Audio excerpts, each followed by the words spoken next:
Hello again, friends. I'm back with another update on Cardfight Online. This time I'm here to talk to you about assumed pack ratios, enchanting and disenchanting ratios, rarity conversion rates, and give you a relative idea for how many packs it will take to build a normal deck or even a higher rarity deck. To start off with, I created this nifty little chart that shows you what the conversion rate is for points. Common and trial deck cards cost 40 to create and will give you 5 when you disenchant them. Rares and promos cost 100 to make and will give you 20 when you disenchant them.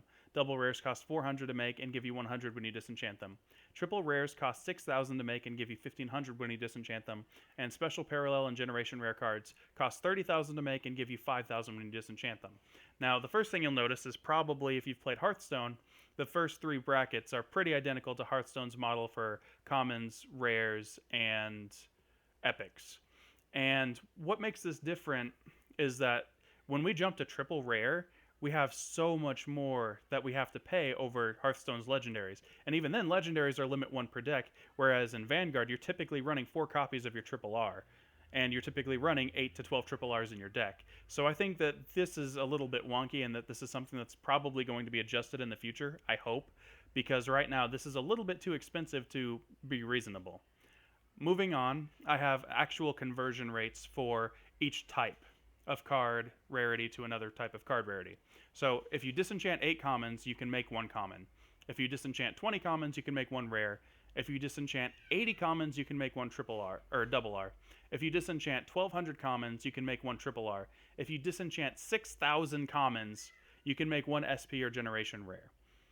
If you disenchant 2 rares, you get 1 common. If you disenchant 5 rares, you get 1 rare. If you disenchant 20 rares, you get 1 double R. If you disenchant 300 rares, you can make 1 triple rare. If you disenchant 1,500 rares, you can make 1 SP or generation rare.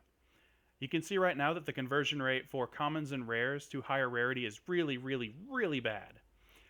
Moving on, if you disenchant 1 double R, you'll get 2.5 commons or trial deck cards. If you disenchant 1 double R, you'll get enough CP to make 1 rare. If you disenchant 4 double Rs, you can make 1 double R. If you disenchant 60 double Rs, you can get 1 triple R. And that is BS.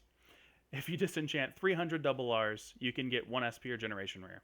If you disenchant 1 triple rare, you can make 37.5 commons. If you disenchant 1 triple rare, you can make 15 rares or promos.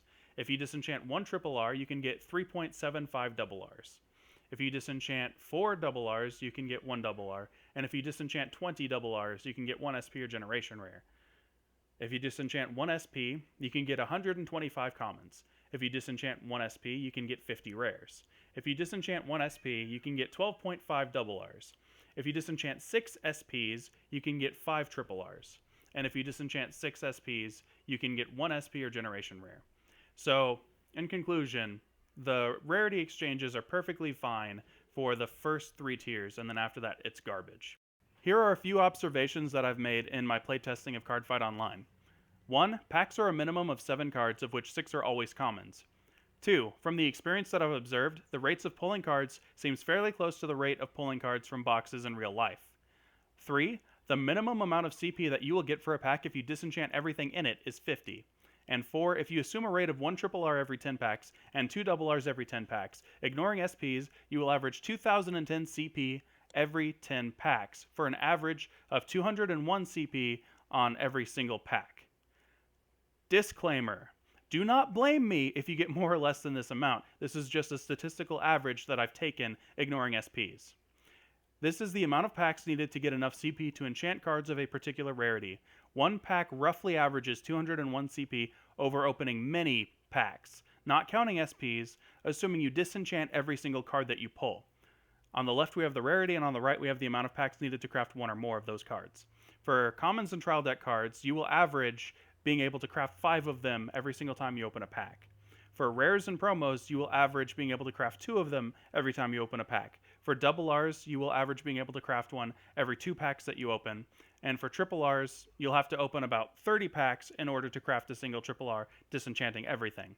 For SPs and generation rares, you'll have to open 150 packs, disenchanting everything in order to be able to craft 1. Now, SPs are going to add in and fluctuate this amount, but I don't know where to put it at, and it's going to make things a little bit more complicated to actually figure. In conclusion, higher rarity decks are going to take an extensive amount of time, effort, and luck to craft. Alternatively, boatloads of money.